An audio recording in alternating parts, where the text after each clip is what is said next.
In the meantime, in this week's Look Into the Behind the Bricks podcast, we're digging into a piece of history of the Indianapolis Motor Speedway that goes back to 1909. Wow, Zach Horrell is with us right now. And Zach, we're talking about the grandstands at IMS. Tell us about that. So, what's really cool about our grandstands is, they date back to the beginning, to 1909.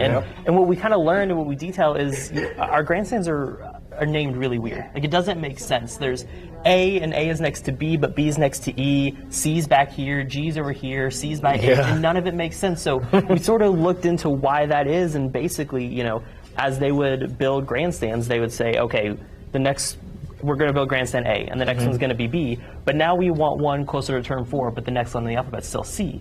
So they would just build grandstands wherever they wanted, and they would name them whatever. Randomly. Yeah, randomly. Whatever letter would come next in the alphabet. So now, when you go to the track, our grandstands really don't make sense, but they're so ingrained in our history, and really, some of them are still pretty original and true to the 1909 form. Love it, love it. Okay, with that, we're going to take a quick look at a clip from the Behind the Bricks with Doug Bowles.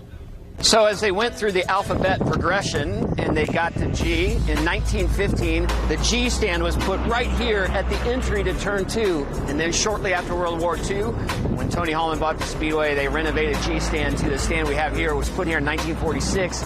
Really is the oldest grandstand that's sort of standing you can hang out around. It's been renovated a couple times since, but this is as close as you can get to the race cars in a grandstand if you want to see them here at the Indianapolis Motor Speedway, going all the way back to 1915.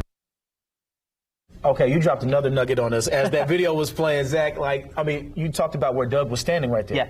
Okay, what was the detail that you were kind of giving us a little bit? So that grandstand really, I think it was built in 1915, but the walkway to get to your grandstand is literally at the wall to the racetrack. Wow. There is no other grandstand at the facility that gets you that close. You are walking to your grandstand seat, and cars are literally racing past you inches away. That is crazy. That is so crazy. So to be able to walk it back, after so much history, what does that mean to you? I can tell you got the excitement that's kind of flowing through you right now. Well, I think that's kind of what makes the Indianapolis Motor Speedway so cool is, it is a modern facility and we have a lot of things going on, but when you go there, you still sort of step back in time, right? And there are still, while there are modern aspects of it, there are still some that are, kind of timeless, and you step back. We go to B grandstand and we still have wooden grandstands. Yeah, that's crazy. You don't see that anywhere else.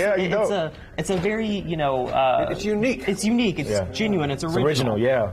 Love it, man. Love it. Well, guys, you definitely need to tune in to this week's Behind the Bricks podcast. Hop on that QR code for more of that information. Zach, always a pleasure, man. Yes, it is. Thanks for coming through. Thank you, Zach. Thank you. Always dropping nuggets on us. I'm learning something every minute. You're always learning. I'm always learning. Or forgetting something. Amber, Patty, what's going on?